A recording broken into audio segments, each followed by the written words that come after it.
I really think that the AJP PR7, if it had just enough of a dealer network, I would buy one over a KTM 690 Enduro R. Oh God.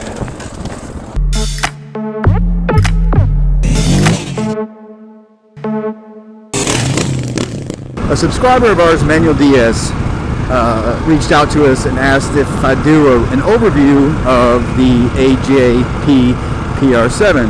Now, I really don't know much about AJP, so I was a little reluctant. I was like, I don't have one, and then I looked into it. Guys, look at this bike. I'm truly impressed with this motorcycle. It caused me to just dig all the way in, and I did so even to the point of calling some dealers, and I got a hold of a guy named Brett, Brett's Cycle Barn in just outside of Macon, Georgia, and had this awesome conversation. Man, this guy loves motorcycles, and he just went and told me the whole deal, all the troubles they're having with it proliferating in the US. So I'm going to share with you the hurdle that they're going to have to get over. But first I want to share with you the specs of this bike. I'm pretty sure I have all the numbers kind of straight in my head. So it'll be about 10 grand. It is 600 cc. They call it a 650, but it's actually, I think it's a 599 cc 4-stroke thumper. Fuel injected, 45 millimeter throttle body, so it's doing its bit, you know. It's 12.6 inches of clearance, 11.8 inches of travel front and rear. But here's where it gets interesting. This bike, 60 horsepower and weighs 319 pounds dry. You put 4.5 gallons of fuel this thing holds under the seat like KTM. And they even addressed the fact that there's caution about the KTM, that the way the tank is, it wasn't designed to carry touring weight, but they factored that in according to AJP in the design of the motorcycle. So that tank back there is strong enough to hold weight. Your tach and speedometer, it's a Samsung tablet that clicks into place. And it's basically a tablet. You can do what you can do with a tablet in addition to monitor your motorcycle. I'm talking weather, mapping, in addition to just standard tach and speedometer and all that. So that is cool as hell. I don't know if you can take it off and take it in your house and read Kindle books or whatever, but just check it out. I'm sure I'll have a picture of it up here.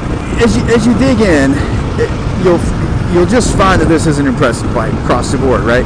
And so obviously the current Achilles heel, the current issue is dealer network, right?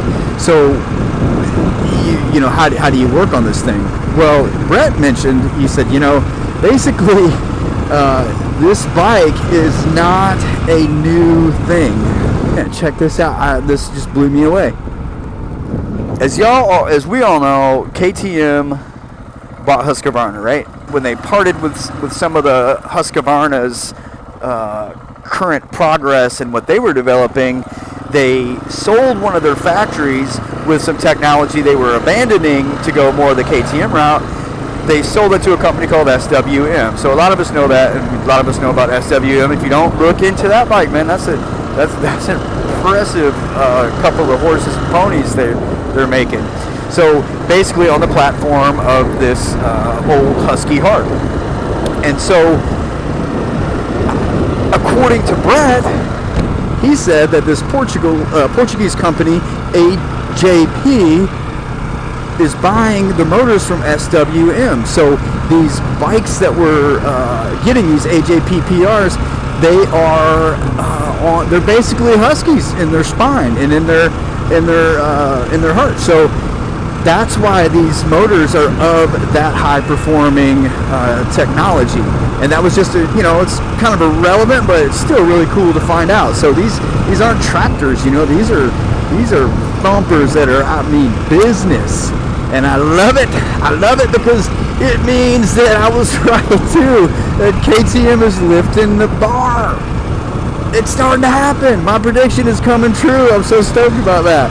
It's happening. They're changing the word motorcycle, and it's starting to be evidenced in all the companies, even the Japanese companies. They're trying to step up to the plate. They're like, how can we make these things lighter and faster? That's all KTM did. And so that is cool. So look into it, man. Look into the AJP PR7 and check this out. Here's the grindingly difficult truth of the matter that is going to make it take a longer time for this bike to be viable in the US, if that's the right word. It's not street legal. But hear me out. It's not street legal, not because of anything but this factor. It's EPA approved. So like the EPA is like, yeah, whatever, man, you're good. California will never see it, but you can get one in Nevada and drive it over to California, I'd imagine. The United States government wants their cut. They want each dealer to pay a $30,000 fee for them to be able to then, whatever that fee applies to, then they will be allowed to sell these bikes titled as street legal machines. But the problem is like Brett said, he said, you know, $30,000 is a chunk of change to come up with for a bike that we're trying to help them launch. So what they're trying to do is get all the dealers together and kind of rally to AJP and say, hey, will you pay these fees? So there's like 10 dealerships in the U.S. so far, and that's a chunk of change for AJP. I don't know why I have trouble saying AJ. I want to say GP, but it's AJP. That'd be like a $300,000 nut for the AJP squirrel to make it possible for these bikes to be street legal. So, you know, I kind of get that, but you would think, man, if they're in for the long haul, if they're sewing into this bike, which they clearly are in their R&D and what they've brought to the street, and brought to the trail, however you want to look at it. So hopefully that happens. Those specs are impressive.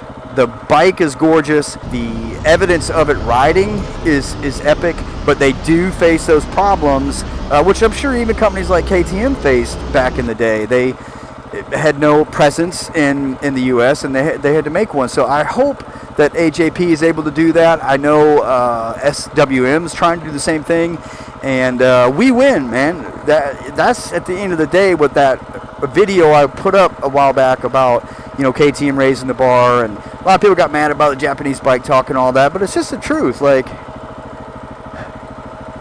KTM made some changes to how we do a motorcycle, and a lot of people are responding to it, and we all win. And it's just so cool too, as like an old Husky fan way back in the day when I was a kid. It's so cool to see like Husky up under all that, you know, and especially even with the SWM, the AJP, and that just kind of gives me a little feel-good feeling. In conclusion, look out too. Brett said AJP is also coming out with a 310 and a 510.